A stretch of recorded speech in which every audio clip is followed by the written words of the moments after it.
All right, I've been lucky enough to chat for a while with this gentleman. His name is Guam, and he hiked the whole Appalachian Trail back when it was just a completely different trail. Back in, when was that? 75. 1975. And what inspired you to hike the trail at that time? Um, I had gotten an appointment to the Coast Guard Academy, Mm-hmm. and everyone said you'd get a medical waiver. Don't worry about your eyesight. And because of Vietnam, that year they decided no medical waivers. So I had no money and no plans. And I found this book by Ed Garvey Mm-hmm. about hiking the trail, and I told my brother to bring me up to Katahdin, and I'll call him when I'm done. That's And that was incredible. in December. Do you remember how long the trail was back then? No, No, 2,000 miles. something like that. Don't know. And you're out on it now, obviously. How's it changed since you hiked it back in 1975? Um,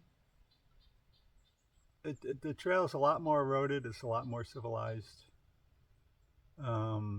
Everybody's got hooks or AWOL now, and that completely changes how you hike from back then. I have vague memories of back then. I mean, it's a long time ago. Oh, of course, yeah.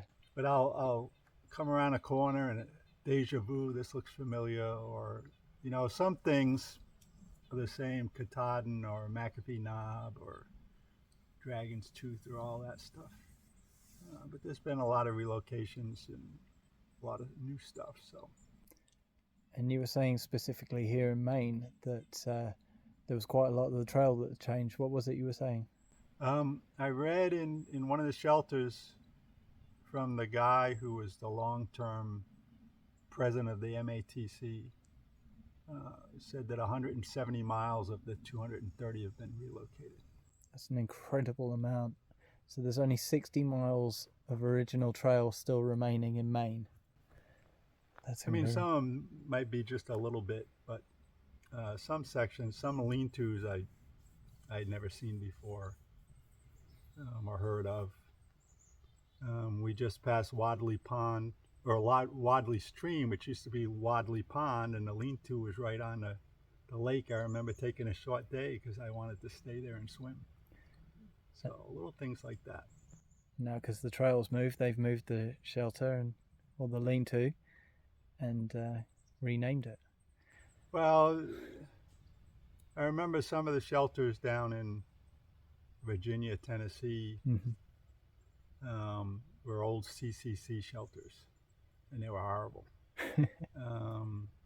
I spent the big winter storm in March. I spent in a CCC shelter, the oldest shelter on the trail, and the walls had big cracks in them, and we woke up at 4 a.m. with 2 inches of snow over everyone and everything. No way. And it was supposed to be 10 degrees that night, so the 5 of us had to do a death march into Boiling Springs. Oh my goodness. So what, for those people that don't know what a CCC shelter would look like, can you describe that for us? It's a typical 3-sided shelter, but the walls are made of logs that have been piled on each other, and the holes aren't chinked. There's just like cracks between the logs where they don't meet up. Yep. So, and the floors are usually pretty rugged that you sleep on. The one that storm in, I talked to a trail maintenance guy later who says, "Oh yeah, we're taking that apart and we're bringing it down to Hot Springs to put in their park or whatever." So. And you were saying about the sapling shelters. Yeah, a lot of them in Maine they were called baseball bat shelters. The floors were made out of 2-inch saplings that were cut and lined up, and you'd get in it and you just keep moving around until you find, oh yeah, that's the spot. And you'd have to stay there all night long because if you rolled over or whatever, it's like, ah. Little like knots sticking in your back. from the Yeah, saplings. well, they tried to smooth the knots out, but I mean, you can never get them perfect. So it was up, down, up, down, up, down. And also, you were describing the different way the privies looked back then. They weren't. Privies weren't a big thing. What they would do is they would dig a pit, and they would put a tripod over it with 2 cross pieces, and you'd grab the upper one with your arms, and you'd put the lower one at your knees and just kind of hang over and let go. No moldering privies, no Just a hole in the odor ground. control. It's just a hole in the ground. When it got filled, they'd fill it up and move it over a little bit and dig another hole. What was it like for you to carry supplies compared to today, where you've got rehydrated meals and things like that? It was tough. I mean, a lot of the people who do it now wouldn't be able to do it back in those days. When I started the 100-mile wilderness, my pack weighed 85 pounds. Oh, wow. Because I had to carry 10 days of food, because with that weight you move slow. I got it down to about 45, but it was cans of tuna fish or a Vienna sausage. There were no singles back then, no pouches. You had to carry a can opener and everything. You had to carry the cans out. I used to burn, I didn't have a stove, so I cooked every night, and I would burn out the cans and then squish them and put them in a bag. Wow. And you want it as light as possible, so there wasn't a lot of choice. Minute rice, instant potatoes, soups, cereals, oatmeal, lunch, whatever you get a hold of. So it was a little bit of a challenge. I can imagine. What was people's reaction to you when you walked into these small towns? Because people weren't sometimes a little bit hesitant to talk to hikers nowadays, and we've got 4,000 to 5,000 people on trail. What was it like in 1975? It was, people were kind of wary of you at first, especially if you just came right in. When it was warm enough, I would try to clean myself up a little bit before I got to town to avoid some of that. I was younger looking, so it wasn't as bad like now. But once you talk to them, like, you're hiking 2,000 miles, it was like everybody would kind of come over and want to talk and share the story. So that's incredible. Kind of interesting. That's great. So what keeps you coming back to the AT? Well, I was telling everyone for years that, yeah, when I turn 65, I'll retire and hike the AT again. And then COVID hit and I lost my job and I turned 65 and gosh, I had to get on the trail and actually do it. So that got me out here. Nobody thought I could finish it. I didn't think I could finish it. I was going to see how far I could go.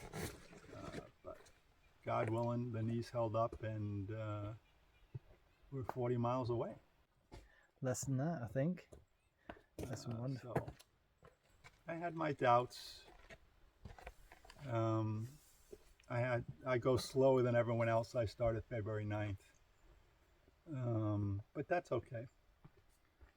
We were at the shelter one time and sitting around at the picnic table and, well, I did 22 miles today. Well, I did 28 miles today. Well, I did 32 miles today. And I said, well, I did 11. And this Japanese guy looks at me and says, oh, you win. So that's the way I do every blue blaze. I see everything there is to see. And if I go 12 miles a day, that's a good day for me. I did 20 once because I wanted to get that off of my back. How long did that take? It took pretty much all day. I hit the 20 and I couldn't find a stealth spot, so I had to go another 2 miles, which was just about killing me. And I set up in this lousy spot, and I had a mountain lion. I could hear it crying in the woods near me, and I'm just like, I keep my trekking poles right outside the tent, and I grabbed it and went, I'm ready. Come on. And you know, people are saying, it wasn't a mountain lion. You don't know what you're talking about. But then I saw the footprint in the mud the following morning. Wow. It walked like 6 or 8 feet from me.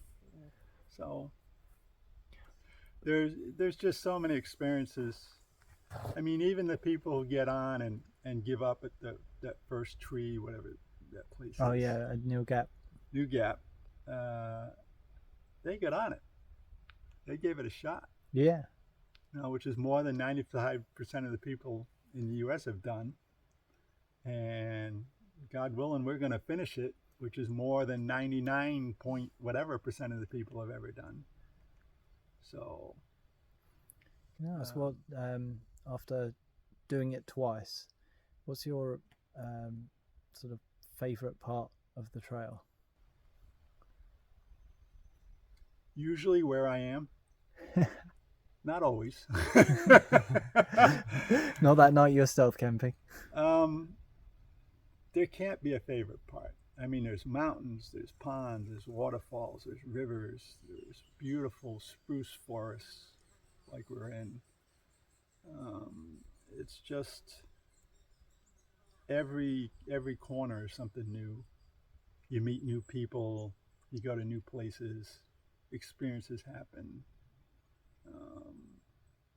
You can't take a 2,000-mile trip and boil it down to one moment. Yeah. Well, it has been incredible to get your point of view, and thank you for talking to us. No, thank you for listening. We'll see you on top of Katahdin. Yeah, maybe. You never know. Hear that, knees? We gotta get there. If you made it this far, you can definitely make it up there. When I remember being in like North Carolina or in the Stokoas or in Roxylvania, thinking to myself, well, if I fall and break a leg, it won't hurt that much, and then I'll have a good reason to be off trail. That hunter shoots me non-fatally, I can get off trail and no one will say anything.